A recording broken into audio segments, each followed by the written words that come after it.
வணக்கம் ஆவரகம். அதாவது தமிழ்நாட்டின் வடகிழக்கு பருவமழை வேகம் எடுக்க தொடங்கியுள்ளது. தமிழ்நாட்டின் பல்வேறு மாவட்டங்களில் பலத்த மழை பெய்து வந்தாலும் சென்னை மற்றும் புறநகர் பகுதிகளில் மழை எதுவும் இல்லாமல் வறண்ட வானிலையே நிலவி வந்தது. இந்த நிலையில் இன்று காலையிலிருந்து சென்னை மற்றும் புறநகர் பகுதிகளில் விட்டுவிட்டு பலத்த மழை பெய்து கொண்டிருக்கிறது. இதையடுத்து சென்னை விமான நிலையத்தில் விமான சேவைகள் பாதிக்கப்பட்டுள்ளன.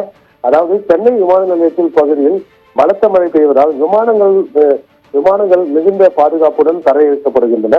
ஓடு பாதையில் தண்ணீர் இல்லை என்பதை சென்னை விமான நிலைய கட்டுப்பாட்டு அதிகாரிகள் உன்னிப்பாக கவனித்து அதன் பின்பே விமானம் சென்னையில் தரையிறங்க அனுமதிக்கப்பட்டு வருகின்றன.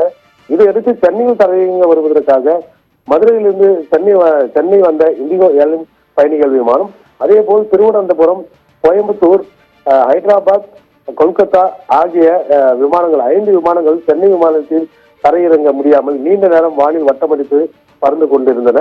இந்த நிலையில் அவ்வப்போது மழை சிறிது ஓயும் போது ஓடுபாதையில் தேங்கிய தண்ணீரை அவசரமாக வெளியேற்றப்பட்டு இந்த விமானங்கள் சென்னையில் தரையிறங்கிக் கொண்டு இருக்கின்றன.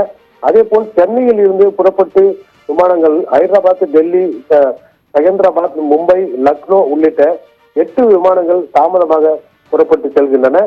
இதே போல் சென்னை விமான நிலையத்தில் மழை காரணமாக இதுவரை 7 வருகை விமானங்கள், 8 புறப்படும் விமானங்கள், மொத்தம் 15 விமானங்கள் தாமதமாகியுள்ளன. மழையின் அளவு மேலும் அதிகரிக்குமே ஆனால் தொடர்ந்து பல்வேறு விமானங்கள் தாமதமாவதற்கு வாய்ப்புள்ளதாகவும் விமான நிலைய அதிகாரிகள் தரப்பில் கூறுகின்றனர். அவர்கள் தகவலுக்கு நன்றி மனோகரன்.